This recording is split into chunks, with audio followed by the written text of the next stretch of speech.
This is the Music Halls of Fame podcast. This week we honor the year 2012 along with a member of the Rock and Roll Hall of Fame class of 2012. We look at the case for putting Sonny Cher into the Rock and Roll Hall of Fame, plus our Spotlight Hall of Fame is the Country Music Hall of Fame and Museum in Nashville, Tennessee.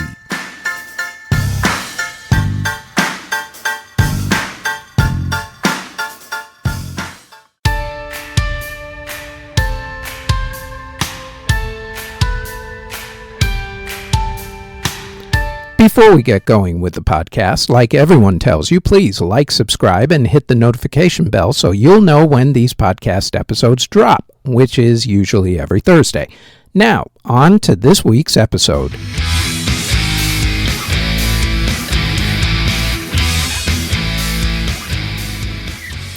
The year was 2012. 2012 was a very strange year. Most of it was spent by people worrying about that year's version of a QAnon conspiracy theory, the Mayan calendar apocalypse. Remember that one? That was when the world was going to end on December 21st because the Mayan calendar ended, and it was prophesized that the world would end because the Mayans didn't bother to run out to their local Hallmark store in order to get a new calendar. They even made a disaster movie about it starring John Cusack. I mean, people lost their ever-loving minds over this. Some people even committed suicide because of it. Go figure. In music for the year, there was surprisingly little in the way of drama aside from the number of big-name artists who passed away, which we'll get to later. The best-selling album of the year was a holdover from 2011. It was Adele's 21. Other best-selling albums of the year included Taylor Swift's Red, Frank Ocean's Orange, Ed Sheeran's Plus, One Direction's Up All Night, and also their album Take Me Home, Mumford & Sons' Babel, as hipster folk rock ruled that year, Justin Bieber's Believe, Carrie Underwood's Blown Away, Jason Aldean's Night Train, Luke Bryan's Tailgates and Tan Lines, and Lionel Richie's Tuskegee, the last four albums being country, which was also a huge music genre that year. Got Ye and Kimbria had the biggest single with Somebody That I Used to Know. Other top songs were Carly Rae Jepsen's earworm of a song, Call Me Maybe, Taylor Swift's We Are Never Ever Getting Back Together, Maroon 5's Payphone, Rihanna's Diamond, Fun's We Are Young, Nicki Minaj's Starships, The Lumineers' Ho Hey, Flo Rida's Wild Ones, and Kanye West's Mercy. In country music, the country music town of Branson, Missouri was heavily damaged by a tornado. The Nashville network started back up again, and Randy Travis had a number of mental health issues that year that culminated in a struggle with police during an arrest. Big albums that came out in 2012 included the aforementioned Taylor Swift's Red, Carrie Underwood's Blown Away, along with Rascal Flatts' Changed, Colt Ford's Declaration of Independence, Tim McGraw's Emotional Traffic, Florida Georgia Line's Here's to Good Times, Dierks Bentley's Home, Josh Turner's Punching Bag, Alan Jackson's 30 Miles West, and Little Big Town's Tornado. There were 30 songs that hit number one on the country singles chart in 2012. Those included Taylor Swift's aforementioned song We Are Never Ever Getting Back Together, and also the song Ours, along with Florida Georgia Line's Cruise, the band Perry's All Your Life, Rascal Flatts' Banjo, Eric Church's Drink in My Hand, and Springsteen, his other song, Kenny Chesney's Come Over, Blake Shelton's Drink on It, and Luke Bryan's Drunk on You, drinking being the big theme that year. In hip-hop, it was the year that the Tupac hologram happened during Coachella, which was literally smoke and mirrors, but really looked cool at the time, must say. Big albums that came out in 2012 included ones by Nicki Minaj, Kendrick Lamar, Rick Ross, Good Music, T.I., Meek Mill, Nas, 2 Chainz, Wiz Khalifa, and Kool Savas and Xavier Naidoo. Big singles included Flo Rida's Whistle, I Cry, Wild One, and Good Feeling. He had 4 that hit huge that year. Kanye and Jay-Z's N-Word in Paris, Tyga's Rack City, Drake and Rihanna's Take Care, Snoop Dogg and Wiz Khalifa's Young, Wild and Free, Gym Class Heroes' Stereo Hearts, and Big Sean's Dance. Speaking of dance, in dance music, 2012 was the year of the superstar DJ as EDM took center stage and clubs in Las Vegas tripped all over themselves signing DJs to multi-million-dollar residency contracts. Porter Robinson exploded onto the EDM scene, as did Knife Party, Nervo, Disclosure, and Rudimental. Among the albums that were released in 2012 were deadmau5's album, Title Goes Here, Andrew Weatherall's masterpiece, and Hot Chips in Our Heads.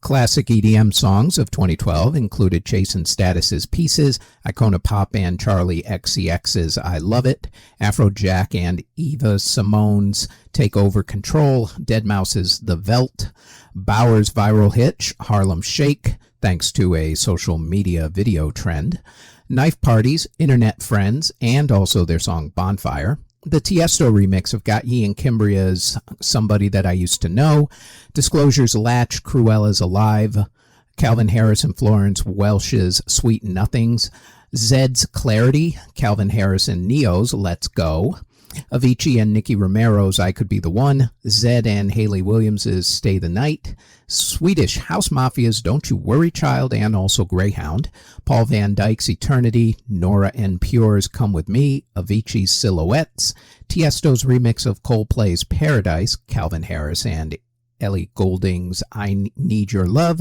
Ingrosso and Alesso's Calling, Skrillex's Bangarang, and Martin Solveig's The Night Out.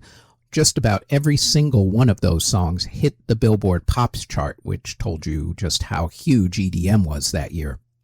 The top 10 DJs on DJ Mag's Top 100 DJs list were all stadium DJ icons, starting off with Armin van Buuren, then going to Tiesto, Avicii, David Guetta, deadmau5, Hardwell, Dash Berlin, Above and Beyond, Afrojack, and Skrillex.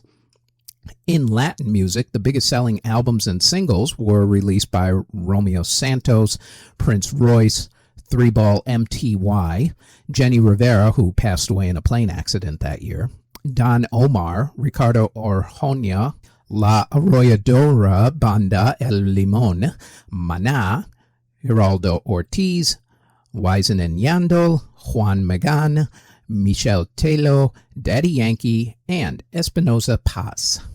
Broadway musicals and revivals of Broadway musicals included A Christmas Story, the musical, Annie, Bring It On, the musical, Elf, the musical, Fela, Evita, Ghost, the musical, Jesus Christ Superstar, Kinky Boots, Newsies, the musical, Once, and the Gershwins' Porgy and Bess.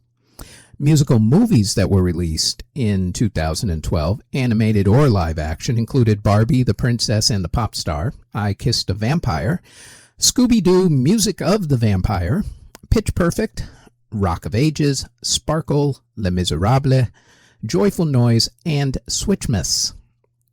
Groups that formed in 2012 included Dan and Shay, Haim, Emblem 3, Fifth Harmony, The Vamps, The Chainsmokers, Paris, and Ex-Ambassadors. Groups that either broke up until, of course, their inevitable reunions or announced their hiatus included Diddy Dirty Money, Buffalo Springfield, the Beastie Boys, the David Crowder Band, the Dubliners, Hole, Creed, INXS, Jet, MC5, Selena Gomez and the Scene, Ween, LMFAO, the Foo Fighters, Stained, Gorillaz, Incubus, Rage Against the Machine, Scissor Sisters, and the Black Eyed Peas. At least 7 of those groups got back together by 2023.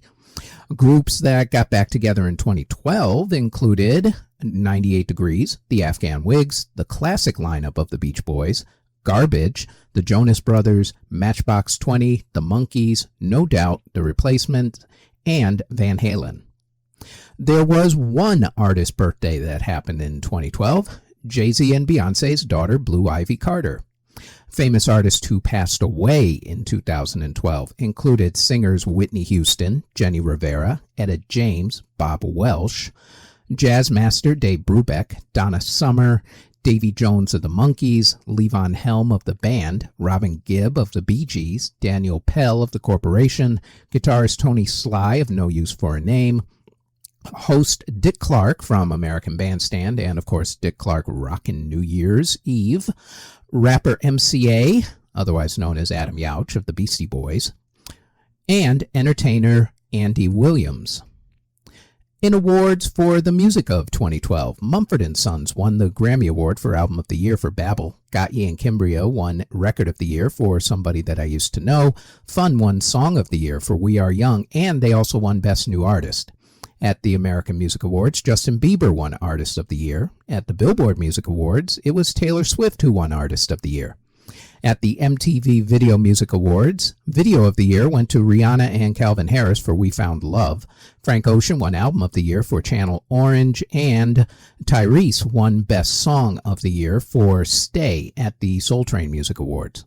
Taylor Swift, Katy Perry, The Wanted, Maroon 5, One Direction, Jason Mraz, Nicki Minaj, and Christina Aguilera all won the music categories at the People's Choice Awards that year. At the Eurovision Singing Contest, which was held in Azerbaijan that year, Loreen from Sweden won for the song Euphoria. Blake Shelton won Entertainer of the Year at the Country Music Association Awards, and Luke Bryan won Entertainer of the Year at the Academy of Country Music Awards. Emily Sand won Best British Album for Our Version of Events, and Adele won Best Song for Skyfall at the Brit Awards. Carly Rae Jepsen won Best Album for Kiss, while Carly Rae also won Best Song for Call Me Maybe, but Leonard Cohen won Artist of the Year at the Juno Awards. Gagne won Album of the Year for Mirrors, and Matt Corby won Single of the Year for Brother at the ARIA Music Awards. At the Tony Awards, Once won Best Musical, and Porgy and Bess won Best Revival of a Musical. The Pulitzer Prize for Music was won by Kevin Putz and Mark Campbell for Silent Night. Musically, at the Academy Awards, Adele and Paul Epworth won Best Song for Skyfall from the James Bond movie of the same name, and Michael Dana won Best Original Score for Life of Pi. Alt J won the Mercury Music Prize for the album An Awesome Wave. The 2012 Rock and Roll Hall of Fame induction ceremony was held on April 14th at the Public Auditorium in Cleveland, Ohio. Axl Rose was a no-show for Guns N' Roses induction, as his feud with Slash was still going on at that point. During the ceremony, the hall inducted Cosimo Matassa, Tom Dowd, and Glyn Johns into the Award for Musical Excellence category. The hall inducted manager and music publisher Don Kirshner into the non-performers category, and Freddie King into the early influencers category. In the performers category, the hall also inducted the Faces/Small Faces, Laura Nyro, Guns N' Roses, Donovan, the Beastie Boys, and the Red Hot Chili Peppers. Also at this ceremony, the hall inducted some backup bands to make up for the fact that these bands weren't inducted at the same time as their famous frontmen. These bands included Gene Vincent's band, the Blue Caps, Bill Haley's band, the Comets, Buddy Holly's band, the Crickets, Hank Ballard's band, the Midnighters, Smokey Robinson's vocal group, the Miracles, and this next vocal group.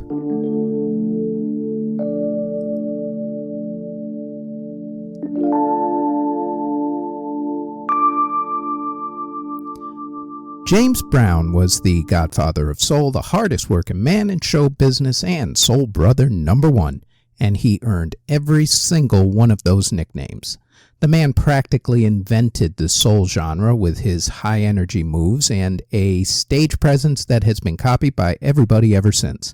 When you see Prince, Michael Jackson, or any of those other guys, they were influenced mainly by James Brown, because of all the stage dancing that he used to do. Early hip-hop wouldn't even exist today without George Clinton and James Brown. Rap and R&B artists have heavily sampled songs like Papa's Got a Brand New Bag, Sex Machine, Keep It Funky, Big Payback, I'm Black and I'm Proud, and countless other songs. James was also a civil rights champion and is credited with keeping the city of Boston, Massachusetts from rioting during the aftermath of Dr. Martin Luther King Jr.'s assassination. James was born on May 3, 1933 in Barnwell, South Carolina. When he was a teenager, he was put into reform school due to some armed robberies that he had done. But while he was there, he met and became friends with Bobby Byrd. After they got out of reform school, James went to live with Byrd's family. He started out as a gospel singer. Bird started a gospel group called the Gospel Starlighters, which became the Avons later on. That group had Troy Collins, Doyle Oglesby, Sylvester Keels, and Willie Johnson. James eventually started his own group called the Ever-Ready Gospel Singers and recruited Johnny Terry into his group after the two of them had become friends while also in reform school. Right around the time that James's group had broken up, Troy Collins from Bobby's group, the Avons, was killed in a car accident. Bobby asked James to then join his group. Johnny Terry ended up joining them along with guitarist Floyd Scott. Willie Johnson left the group and was replaced by Fred Pulliam. After the group saw Little Richard perform, they decided to leave gospel music and start doing rhythm and blues. They changed their name to the Flames and then the Famous Flames, with James eventually becoming their lead singer. They also switched out some more members, with some of those members forming another group called the Fabulous Flames. In their heyday, from 1958 to 1968, James Brown and the Famous Flames released 12 albums. Their first hit was Please, Please, Please, which went top 10 on the Billboard R&B charts. After that, the hits just started rolling, from Try Me to Night Train to Papa's Got a Brand New Bag and I've Got You, I Feel Good.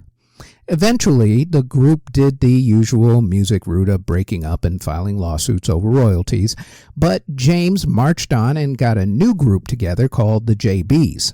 Still, the Famous Flames' place was secured in the Rock and Roll Hall of Fame due to the group's string of big hits. However, when James Brown was inducted into the Hall in the inaugural class of 1986, the Famous Flames were not inducted with him.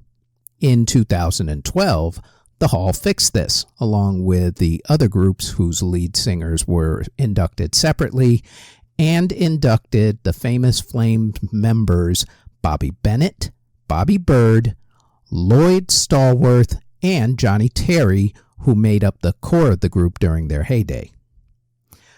Presented for induction by 1987 Hall of Fame inductee Smokey Robinson when he inducted his own group, The Miracles, into the Hall that year. Baby Lloyd Stallworth, Bobby Bennett, Bobby Bird, and Johnny Terry. James Brown's group, The Famous Flames, inducted into the Rock and Roll Hall of Fame in 2012, and we have put their music, along with, of course, James Brown, onto this week's music podcast playlist, the link to which is in the show notes.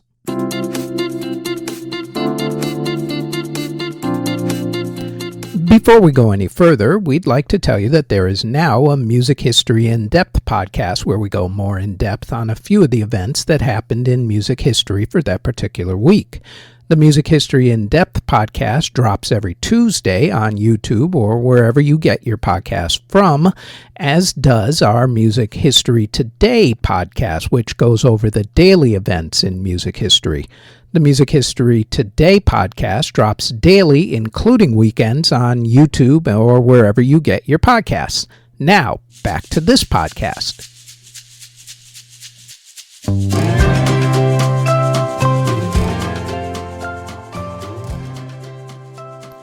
In a previous episode, we looked at the case for putting Cher into the Rock and Roll Hall of Fame. Spoiler alert, she deserves to be inducted.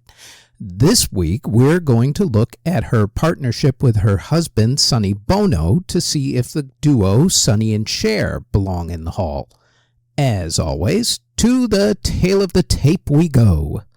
Sonny and Cher released 5 studio albums, 2 live albums, 1 soundtrack album, and 8 compilation albums. Of those, 5 went to the top 40 on the American charts, with 1 album, 1965's Look at Us, going to the top 10.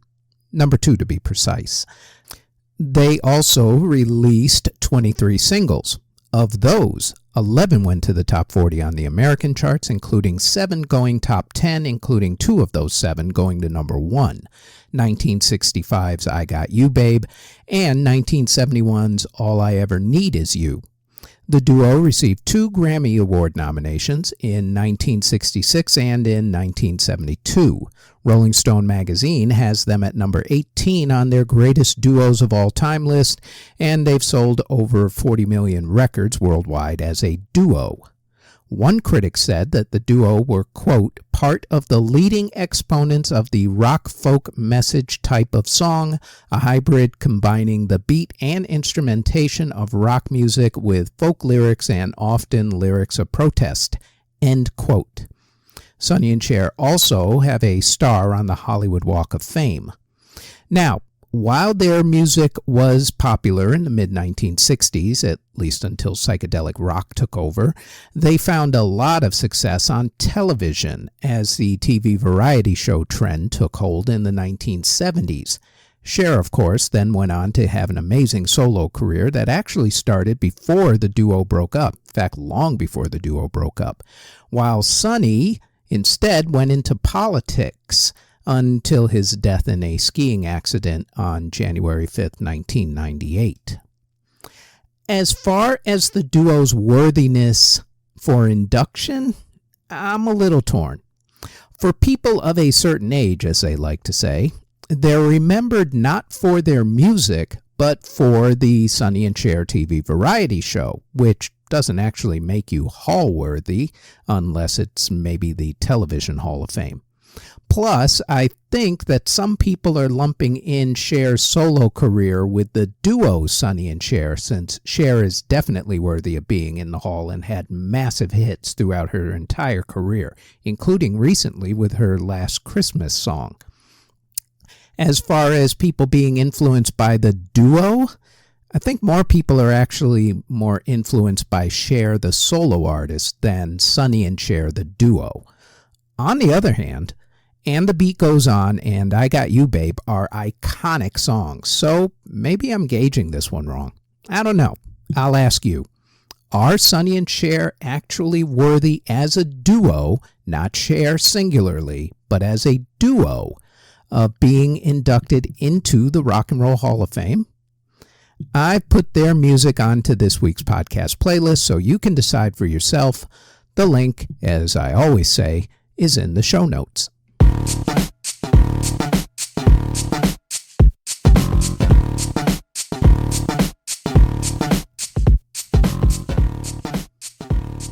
This week's Spotlight Hall of Fame is the Country Music Hall of Fame and Museum. The Country Music Hall of Fame and Museum is located in Nashville, Tennessee, and was opened on April 1st, 1967, but they actually started inducting members into the hall in 1961. The museum has almost 200,000 recordings and an extensive collection of memorabilia. The museum is located at 222 Fifth Avenue South and is open daily from 9 to 5, except for Thursdays when they're closed. Ticket prices are anywhere between $28 to $72, depending on the packages. Kids 6 to 12 are $18 to $57, depending on the packages. And the museum is one of Nashville's biggest tourist attractions. Go to countrymusichall-of-fame.org for more information, along with updated ticket pricing and hours of operation, since things sometimes shift depending on the weather and, of course, on the seasons, and you may have to still reserve your tickets in advance. And we will put that link to their website in the show notes. In 1969, the Country Music Hall of Fame inducted a man who was a star on radio, television, in movies, and in music. He is in an exclusive group of artists who have stars on the Hollywood Walk of Fame in 5 different categories: film, television, music, radio, and also live performance. His distant relatives, first cousins twice removed, include actors Dennis and Randy Quaid. He is the man they nicknamed the Singing Cowboy. He is Gene Autry.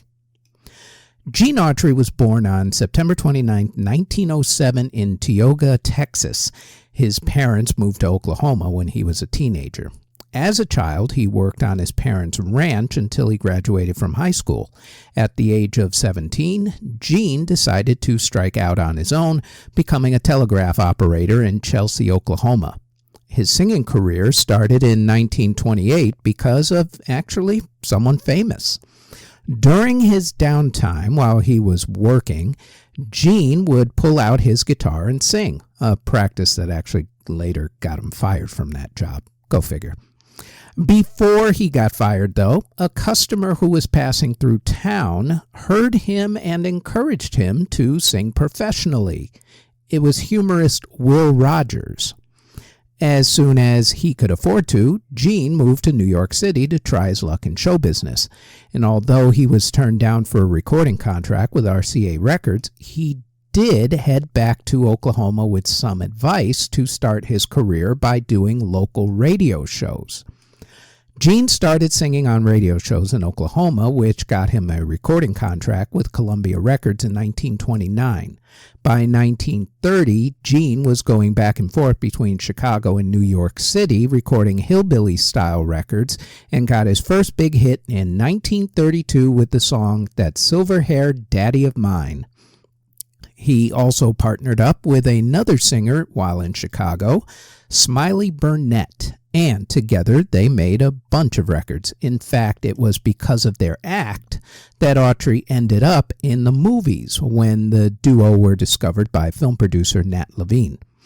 Gene really made a name for himself when he did 44 westerns, all starting in 1934.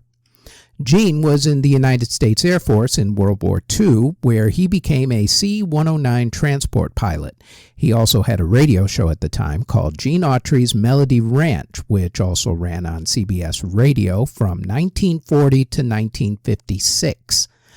During his show, since Gene had a bunch of kids that looked up to him at the time, he came up with what was called the Cowboy Code. Think of these rules as the 10 Commandments if you want to be a cowboy. In fact, people also used to call them the Cowboy Commandments.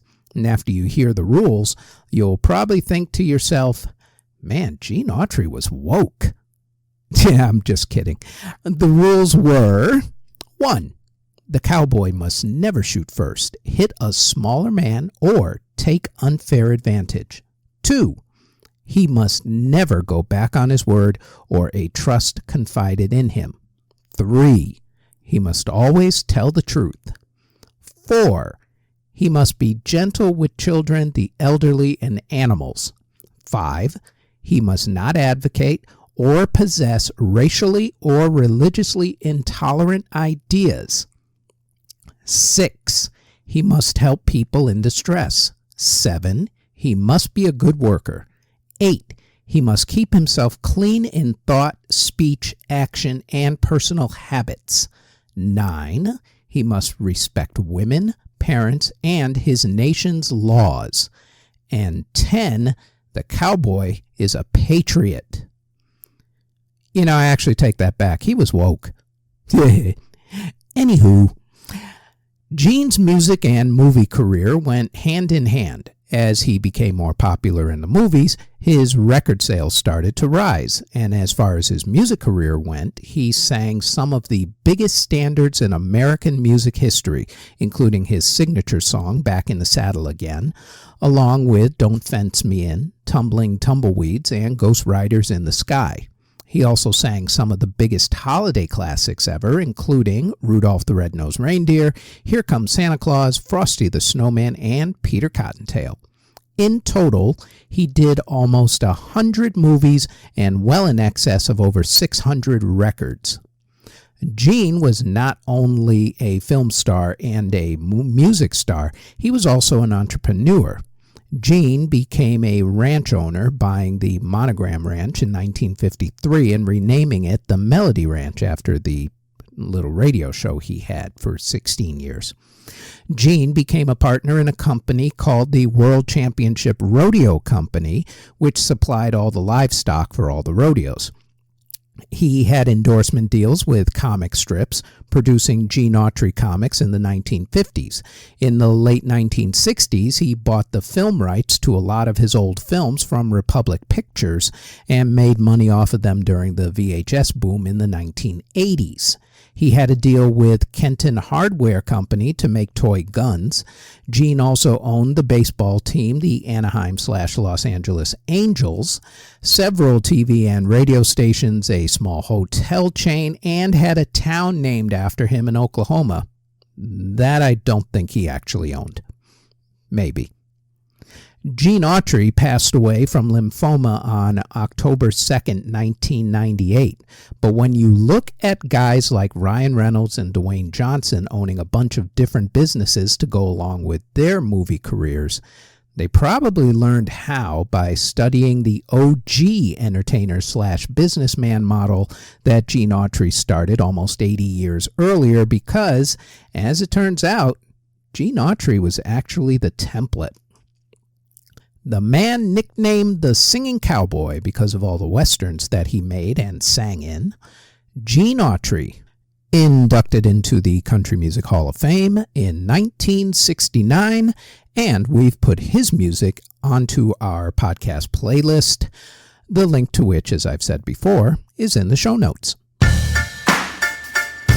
The Music Halls of Fame podcast is part of the Music History Today network, which can be found under Music History Today on Spotify, Apple Music, Amazon Music, iHeartRadio, or wherever you get your podcasts from, and also on our YouTube page under Music History Today. Thank you very much for listening.